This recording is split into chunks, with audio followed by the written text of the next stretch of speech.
I was actually going to ask you about that work at the Party Hunt Ball, because I think you've described yourself as having this sort of biting social commentary strand in your art, and you actually said you felt more akin to George Grosz. Yes. So, I mean, was that political awareness important to you, and do you think that your sort of provincial setting gave you a sharper vision in a way? Norwich, East Anglia has produced, you know, Constable, Cotman, Crome, Henry Bright, and loads, Mannings.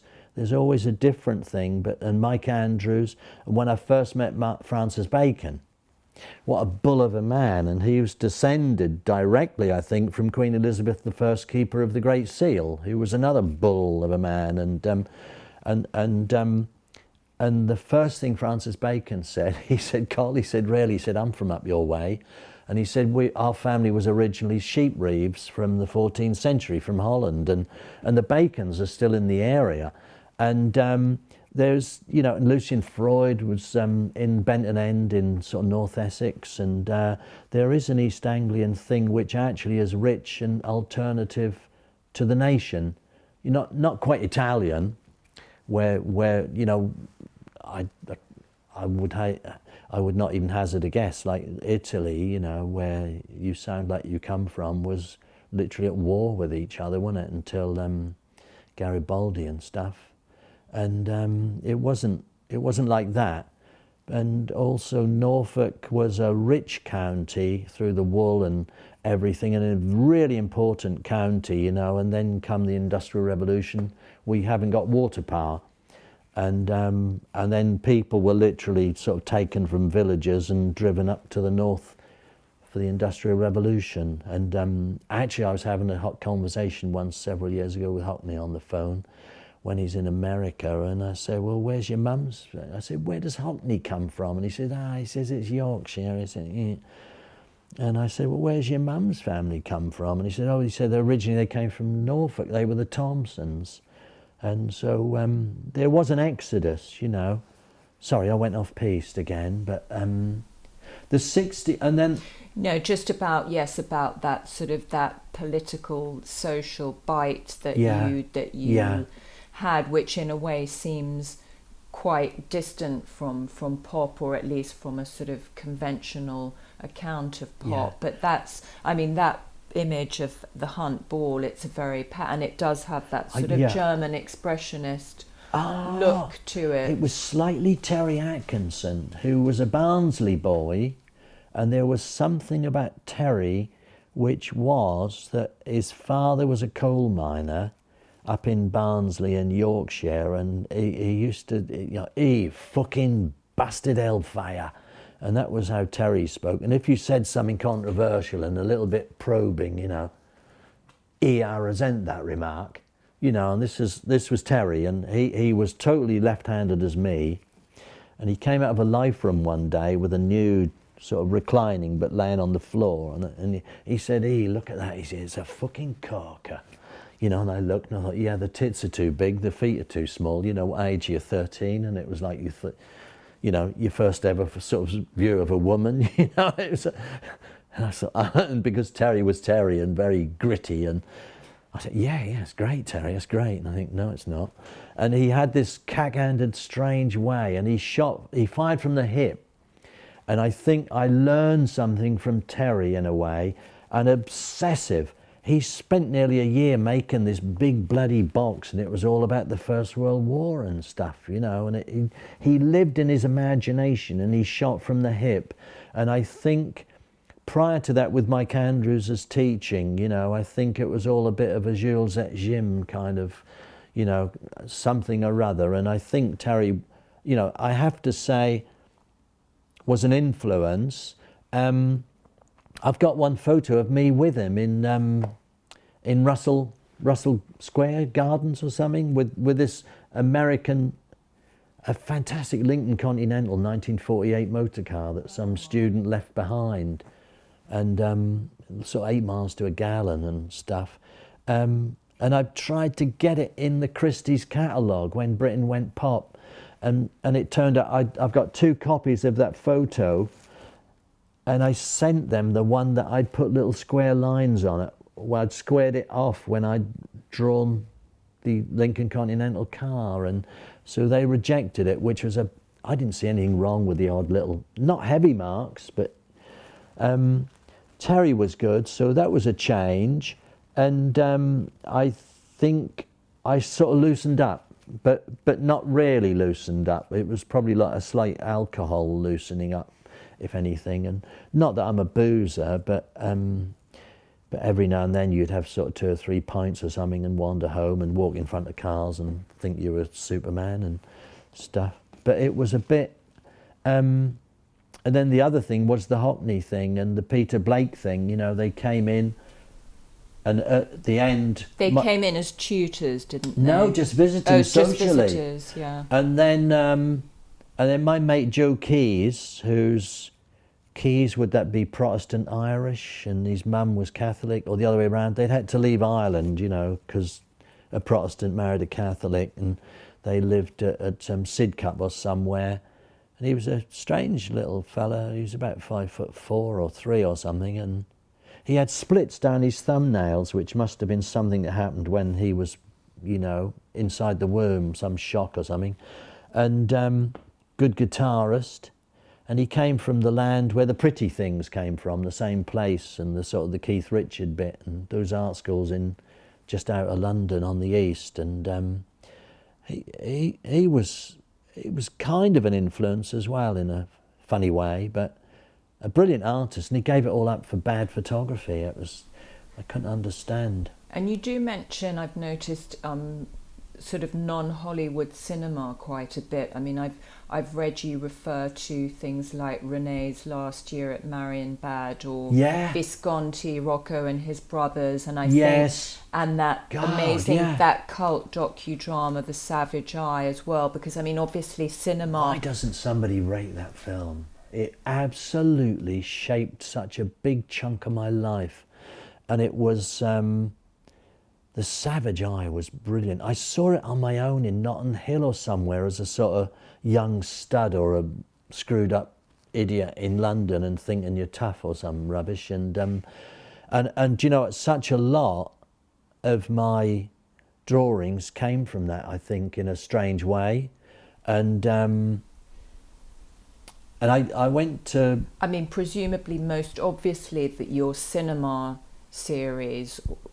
Was that something, do you think that gave you some of the sort of imagery or that very chilly mood that they have, those images? I think it's my mother and father had, my dad had decorating books. My mother had those, you may not know of them, but they were cinema books. And there was her name was Bellamy, which originally would be Norman. And in the 40s or 30s, there was a Hollywood movie star who was named Bellamy. So she loved this Bellamy dude. But they were, either you could get them in a slightly acidic green. They were just printed in green. The photographs were green, the writing was green, and the other ones were sort of a lilac-y purple. And my mother had those books in the front room, and I guess my younger brothers would have just wrecked them eventually or drawn on the pages. But what I used to love, I think, most was when the lights went down in old cinemas. You know, you had that expectation, you thought, hello. Then you had, was it that silky curtain in front, and it would just change, and you think, hello, we're getting ready now, you know. And it was just moments. And Colin, can we talk about some of your these different strands in your different work? Obviously, the Nuclear series is one of your major ones. I always found it really interesting that all of those have women. They always have women. And they're sympathetic to women, if you notice. The gestures, three waiting women and B-52 nuclear bomber. I've not really told anyone, but one of my favourite paintings when I was a young teenager is Piero della Francesca and Jesus and the dove. So in my picture, you know, no fucking rich art expert can see it until you tell him, and I have never told anyone, but you know, in my painting, you know, the dove has been replaced by a B-52 nuclear bomber, and the women one woman is sort of with a cowgirl hat and a lovely can you remember mohair coats, and she's sort of going like that, like me, and then the other one's got her throat. And a lot of it, you know, if you live in a dream enough like I do, then it's like it's my sophisticated subconscious that's doing the speaking. And very often it's only when you look back 10 years you think, I knew that. And it's the ultimate picture, and also it's you know, it's a dioramic picture. The third woman is sucking a lollipop, which is, I suppose, a bit Freudian for sort of like giving someone a blowjob or being forced to or something. And she's in a leopard skin dress. And that's 1963, I'm doing that. And that was my celebration of leaving the Slade. And I used to work all summer on bird's eye pea vining, and you get good money. And then when that finished, I worked for Lang Construction, doing the 4th sugar beet silo at Cantley. And I knew I didn't want to teach. And but those paintings, you know, how come as a 22-year-old, you know, that I'm sort of expressing things which, you know, how many paintings are into women's suffrage, you know, in 1962, and yet no one picks up on it.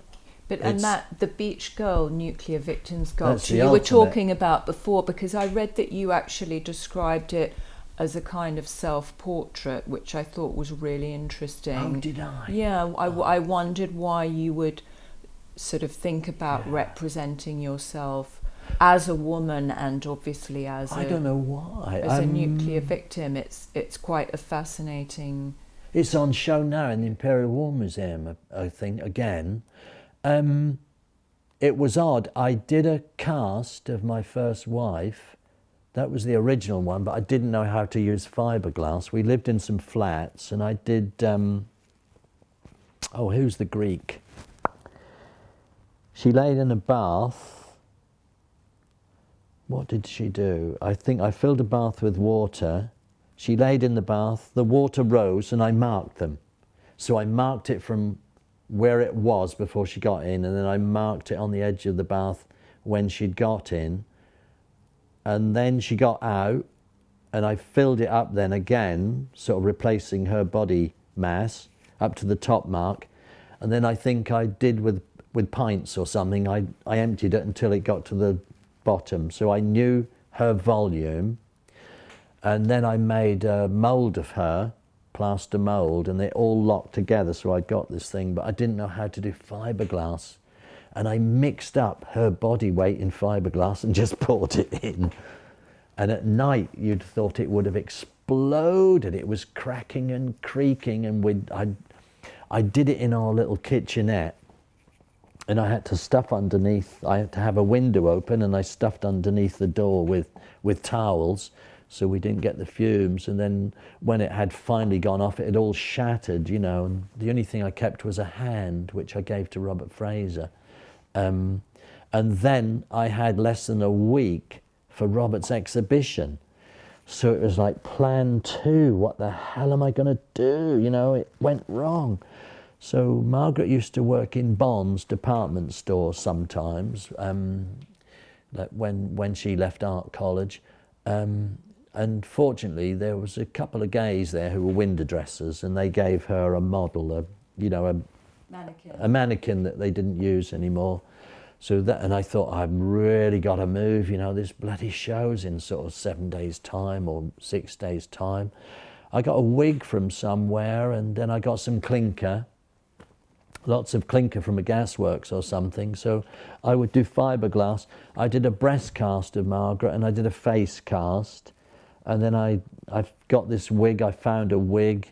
And then I did things like conventional sculpture, you know, thanks Alan, but you know, they were ping pong balls, the pupils, and then I think they were sort of false eyebrows, false eyelashes, and a wig, and I did the whole thing.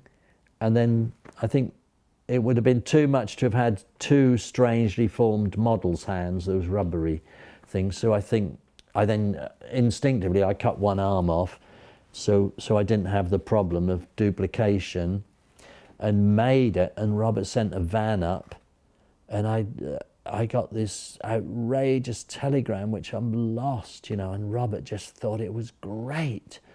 And he just was overjoyed, you know, and various people have posed with it. And David Bailey did a shot of it with my friend Dave Courts and people, Spanish Tony and some of those oddballs from the Fraser Gallery.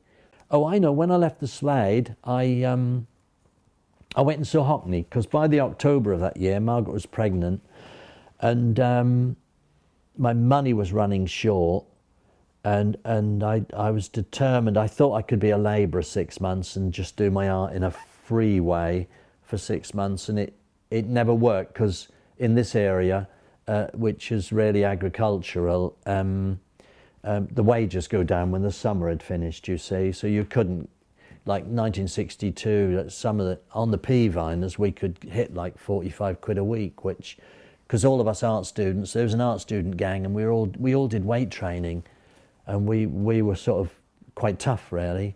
So we'd get the bonuses as well, and out of desperation, I was always going to do a swap with David Hockney, which we did, one or two, and I went to the Slade because my friend Joe Keys wanted to buy one. Terry Atkinson bought one.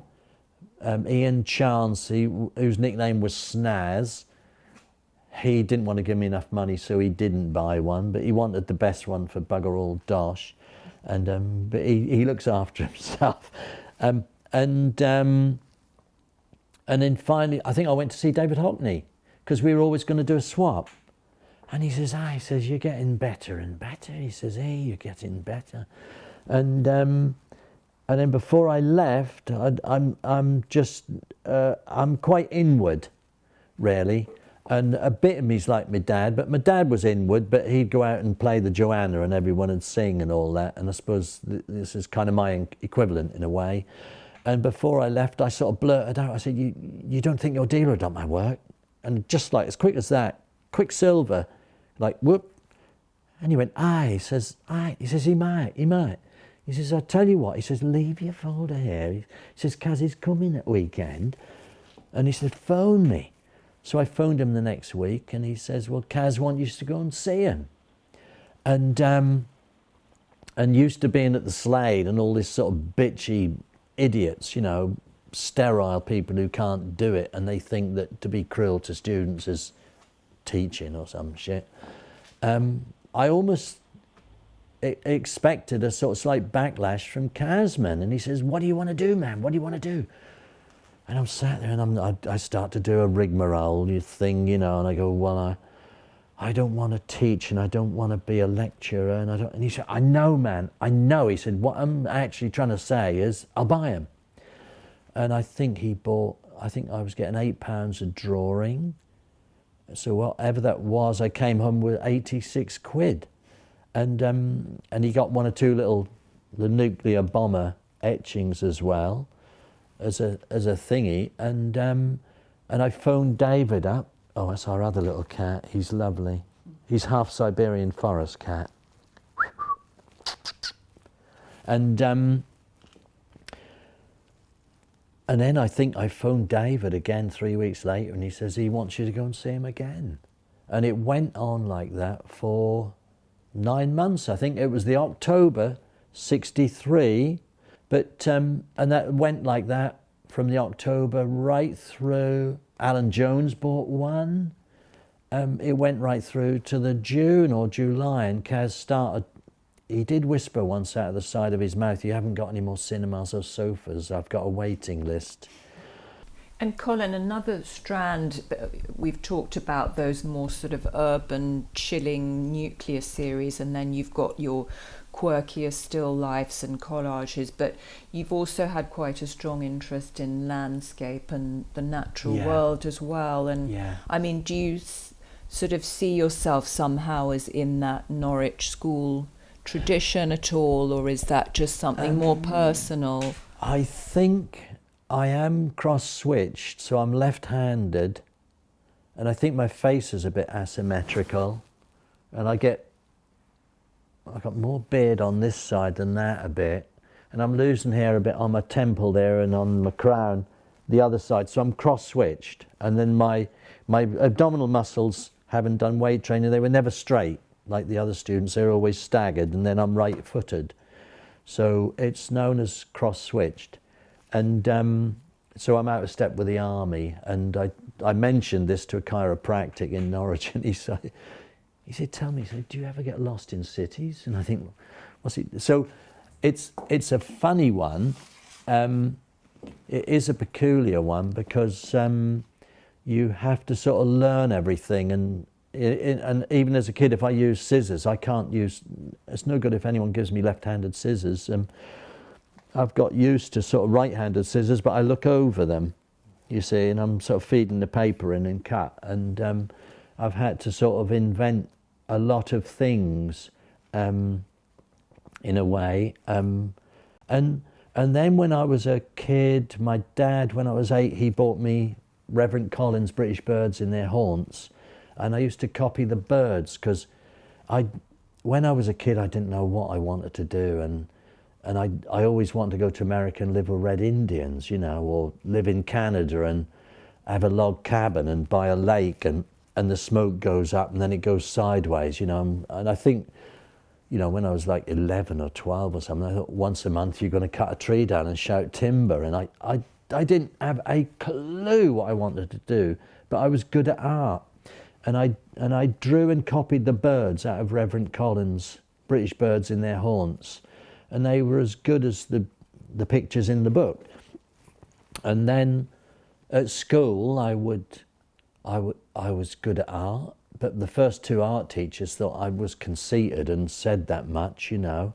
And then we got Mr. Freeman, who saw that I was good, and I came second in a mock GCE still life drawing thing. And in fact, the first day that old Wyndham College School, which was an old American hospital with Nissen huts, the first day that they actually scraped the earth to make way for the new future college, which it is now with science labs and sports labs and a whole bloody bit. But I went and I did a painting of the workmen scraping and levelling the earth. You know, I've got this painting, and then the first hall that was being built, residential hall, was Peel Hall, and named after Alderman Peel. But I sat by the pond and I drew this when it was only half done with piles of bricks outside and scaffolding. And I sometimes think, well, if there was a kid the first day that Harrow or Eton were getting built, you know, if there was some kid who later on became a known artist, and he'd actually, you know, sort of drawn it before, you know, and so it may sound like a conceit, but there could possibly be another kind of vision inside me that you don't have to be aware of it consciously, but it just does possibly the right thing at the right time. And I've never fitted in with, I don't know, I think I'm sort of friends with Viscount Ivor Windsor Clive, who's descended from Clive of India, and in this area there's like, I'm friends with James and Sasha Coleman, who like the Colemans, and yeah, and I'm friends with Mark Cater and Isabel, and her brother's Lord Somerleyton. And it's funny, like I think and Robert Fraser said something marvellous about Italy. He said, the guy in the big palazzo up on the hill, he speaks the same accent as the dudes in the village. That's true. And I lived 2 years in Germany, so I said once in my poor German, and I said to Sigmund Hairhouse, I said, well, what sort of accent, you know, does your doctor have? And he said, what?